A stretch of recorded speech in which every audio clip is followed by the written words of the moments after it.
मुंडा आपला तर तो 6.5 घेते मी आणि इथं एक वरतीनं अर्ध्या इंचवरतीनं छान असं मस्त टिक करून घ्यायचं आहे. हा फ्रंट पार्ट लाईन या बॅक पार्ट लाईन एवढं लक्षात राहू द्यायचं आहे. पुढचा गडा घ्यायचा इथं 7 घेते मी पुढचा गडा लांबीला आणि रुंदीला आहे ना 2.5 घ्यायचा आहे. तर बघा रुंदीला मी इथून बी 2.5 घेतला आणि इथून बी 2.5च घेतला आहे. बघू शकता माप लिहिलेलं आहे मी. बघा इथून असं आहे ना जेवढं कस्टमरला लांबी पाहिजे अशी ना तेवढी आपण घेऊ. कोणाला 6.5 पाहिजे 7 पाहिजे 6 नंतर आपण कंपल्सरी घेऊ शकतो. आणि बघा 10ची घडी घेते इथं 40 साईज आली छातीची त्याच्यामुळे मी 10 घेतली. 2 इंच जास्तीचा कपडा घेतला आहे. इथं आहे ना 9.5 घेते अर्धा इंच कमी करून घेतला आणि 1.5 इंच इथं जास्तीचा कपडा घेते. आपली एक जास्तीची शिलाई राहते ना 2 नाही तर 3 शिलाई आपण जास्ती टाकतो ना त्याच्यासाठी एवढा कपडा आपण जास्तीचा घेतला आहे. आणि बघा खूप छान आणि सुंदर इथं गोल राऊंड थोडा घ्यायचा आहे बरं का, माझ्याकडनं घेतला नाही गेला. बघा मुंडा घेतला आहे 6.5 घेतला आहे. तर मला परत एकदा सांगते पूर्ण लंबाई 15 आहे तर मी 16 घेतलेली आहे. शोल्डर 6 आलं आहे म्हणजे 6 घेतलं आहे. मुंडा 6.5 घेतला आहे. पुढचा गडा आहे हा म्हणजे 4 फोल्ड बरं का. हा फ्रंट पार्ट मी तुम्हाला एकच साथमध्ये ना दोघं एक कट होऊन जातील त्याच्यानंतर आपण ते कट करू. बघा पुढचा गडा 7 घेतला आहे लांबीला, रुंदी 2.5 घेतली. इथं माप मी व्यवस्थित लिहिलेले आहे बघू शकता तुम्ही एकदा नक्की बघा. आणि छातीचा भाग आहे ना 40 आलेली छाती तर एक घडी आपण 10ची घेतलेली. 4 फोल्ड आहे ना तर त्याच्यामुळे एक घडी 10ची. बघा इकडे पण मी अर्धा इंच कमी केला असा काही 2 इंच 1.5 इंच जास्तीचा कपडा घेतलेला इथं बघू शकता. आणि योगपट्टी ब्लाऊज आहे बरं का. मी तुम्हाला पूर्ण व्यवस्थित डिटेलमध्ये सांगायचा आणि समजून सांगायचा प्रयत्न करते बघू शकता तुम्ही. आणि इकडे ना शोल्डर कट करून घेते आणि हा पुढचा गडा आहे ना हा पण कट करून घेऊ. हे बघा ही पट्टी ना म्हणून मी कटिंग नाही करत कारण हे ना पूर्ण हा बॅक पार्टचा गडा निघतो ना तेव्हा कुठे पण आपल्याला पाठची पट्टी नाही तर पुढे पट्ट्या लावतो ना त्याच्यासाठी मी कट नाही करत, ते राहू देते. आणि बघा इकडे ना हा थोडंसं आहे ना कट करून घ्यायचा आहे. कपडा ॲडजस्ट करून कटिंग करते. मीटरचं अस्तर राहतं आणि त्याच्यात ना लॉंग स्लीव बनवायची राहते त्याच्यामुळे कपडा खूप कमी जास्त नाही राहत म्हणून मी थोडंसं ॲडजस्ट करून कटिंग करते, तेवढं समजून घ्या तुम्ही. आणि बघा आता फ्रंट पार्ट आहे योगपट्टी काढायची आहे. हा बॅक पार्ट बघा इकडे निघालेला आहे तर फ्रंट पार्टला आता आहे ना योगपट्टी काढायची. तर योगपट्टीसाठी ना मी इथं 3.5 घेते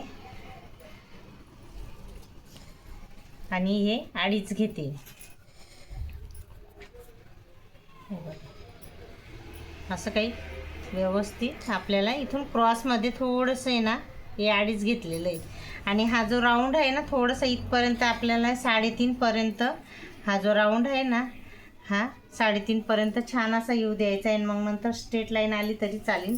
बघा आणि बघा योगपट्टी कट करून घेऊ. आणि तुम्हाला जर वाटली ना योगपट्टी असं म्हणजे थोडा कमी वाटते तर आपण इथे आहे ना हा असा कोणता दुसरा एक कपडा राहतो ना म्हणजे अस्तरचा इथं असं ठेवून 1 इंच वाढवू पण शकतो बरं का. असं काही नाही. आता लांबीला हे ब्लाऊज जास्त आहे म्हणून मला थोडंसं लांब पुढे कमी पडेल लांबीला. बॅक पार्ट आहे ना बरोबर येईल लांबीला आणि फ्रंट पार्ट लांबीला कमी पडेल. मग आपण आहे ना ही योगपट्टी असा दुसऱ्या अस्तरचा कपडा राहतो ना त्याच्यावरती ठेवून असं 1 इंच इथून वाढवून घ्यायचं आहे आणि आपल्याला इथून अशी कट करून घ्यायची. बघू शकता मी तुम्हाला करून दाखवते स्ट्रेट लाईन आणि योगपट्टी. हे बघा अशी काही योगपट्टी आपण काढू शकतो. आणि मला काढावीच लागेल कारण कसं आहे हे ना लांबीला हे ब्लाऊज कमी पडेल. मग मी जर ही योगपट्टी इथं लावली ना तर कारण शिलाईमध्ये जातं इकडे जाईल त्याच्यामुळे थोडं अर्धा इंच एवढं आपण जेव्हा शोल्डर बॅक पार्टनी फ्रंट पार्ट दोघं स्टिचिंग करून जोडून करतो ना तेव्हा मग एका साईडला कमी पडतं. मग त्याच्यामुळे बघा मी हे थोडंसं एक साईडला बघा ही पण एक व्यवस्थित तुम्ही लक्ष देऊन बघा. ही शोल्डर पट्टी इथून काढलेली पण मी थोडी स्टिचिंग करताना कमी पडेल त्याच्यामुळे ही एक्स्ट्रा ज्या म्हणजे काढून घेतली. ही आता पट्टी आपण इथं लावतो ना, स्टिचिंग करतो तेव्हा पट्ट्या त्या कामात येईल, त्याच्यामुळे मी हे केलं. आणि बघा आता इथं माप घेते मी 3.5 माप घेते एक पट्टीचं. टक्स घ्यायचं 3.5 हा पहिला टक्स घेतला आहे आणि हा लांबीला हा टक्स आहे ना, हा 2 आणि अर्धा 2.5 इंच घेतला आहे म्हणजे. आणि बघा इकडे पण आहे ना, हा दुसरा टक्स, हा पण 2 इंच अंतरावरती, हा तिसरा टक्स, हा पण 2 इंच अंतरावरती घेतलेला आहे. बघू शकता खूप छान आणि सुंदर रीतीने मी तुम्हाला आहे ना योगपट्टी ब्लाऊज खूप समजावून सांगायचा प्रयत्न केलेला आहे. बघू शकता. आणि खूप छान असं मस्त फ्रंट पार्ट एकदम रेडी झालेला आहे ना. थोडासा वाढवू शकतो बरं का, असं काही प्रत्येकालाच जरूर पडत नाही. हे ब्लाऊजची लांबी जास्त आहे ना, त्याच्यामुळे मी वाढवलं आहे. नाही तर असं 15, 14, 15 लांबी जर आली ना तर योगपट्टी बरोबर येते. पण या कस्टमरची ब्लाऊजची लांबी खूपच जास्त आहे, त्याच्यामुळे मी म्हटलं थोडंसं कमी नको पडायला तेव्हा जॉईंट करायच्या टायमाला. आणि मी कसं आहे, जे मी कटिंग करते ना तेच तुमच्याशी शेअर करते बरं का. असं नाही की दाखवायचं काही नंतर मग आपण स्टिचिंग करायच्या वेळेस नवीन जोड करायचं, तसं काही मला जमत नाही. कारण मी कस्टमरचे ब्लाऊज आज 20 वर्षापासून शिवते ना मी याच पद्धतीने. जसं कस्टमरचं माप राहतं ना त्याच्यावरनं आपण स्टिचिंग करतो. आपल्याला थोडा अनुभव तर राहतोच की कुठे कोणतं माप कमी पडतं. आणि बघा हा मागचा टक्स घेते, त्याची लांबी 4 घेतली आणि याचं अंतर आहे ना 5 घेतलं आहे. आणि 4 इंच हा गळा घेतला आहे. गोल गळा घ्यायचा आहे बरं का मस्त. आणि असा उतार घ्यायचा आहे गळ्याला. बघा खूप छान येतो बरं का हा गळा. इथून आहे ना थोडंसं असा वरती चढवायचा आहे, शोल्डर उतरत नाही. आणि त्यांना आहे ना थोडा इथून आहे ना डीप गळा पाहिजे, खालून वरती पण जास्त नाही पाहिजे, इथून डीप पाहिजे अच्छा पाठीच्या भागला. मग म्हणून मी म्हटलं थोडा अंदाजानेच गळा कापते. मला आहे ना खरं सांगते असं अंदाजाने गळा कटिंग करायला ना खूप छान येतं बरं का.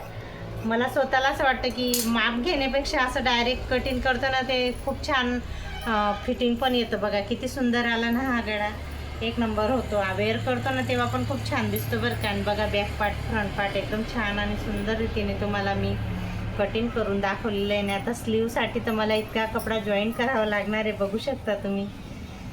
स्लीव आहे त्या बाईची 11 आहे, तर मला इथं 12 घ्यावी लागणार आहे. आणि रुंदी तर खूपच मला जॉईंट द्यावं लागणार आहे, ते तर मी नंतर स्टिचिंग करताना जॉईंट देईन. पण तुम्ही आता एवढं समजून घ्या की कसं मी जॉईंट हे करणार आहे.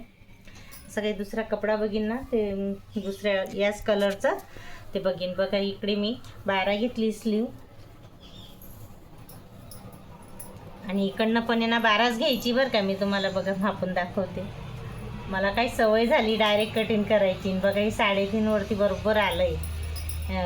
आणि बघा ही दंडघेरची फिटिंग आहे ना ही 6 आहे आणि 1.5 इंच जास्तीचं इकडे. आणि बघा ही खाकीची जी फिटिंग आहे ना ती 8.5 आलेली आहे. हे बघा. आणि हा मच्छी कट असा मस्त द्यायचा इथं, खूप छान येतं बरं का. आणि बघा मी इथं स्टिचिंग करताना आहे ना थोडासा कपडा मला जॉईंट द्यावा लागणार आहे. हे बघा स्लीव पण छान अशी मस्त 12ची स्लीव 11ची, तर मी 12 हे बघा असं काही पट्ट्या मला जॉईंट द्यावं लागणार आहे. आणि बघा आजचा हा blouse cutting Yogapatti blouse कटिंगचा video तुम्हाला कसा वाटला ते नक्की सांगा. माझे व्हिडिओ आवडले असतील तर नक्की एक लाईक आणि सबस्क्राईब करायला विसरू नका. चला तर नेक्स्ट व्हिडिओमध्ये भेटू. बाय.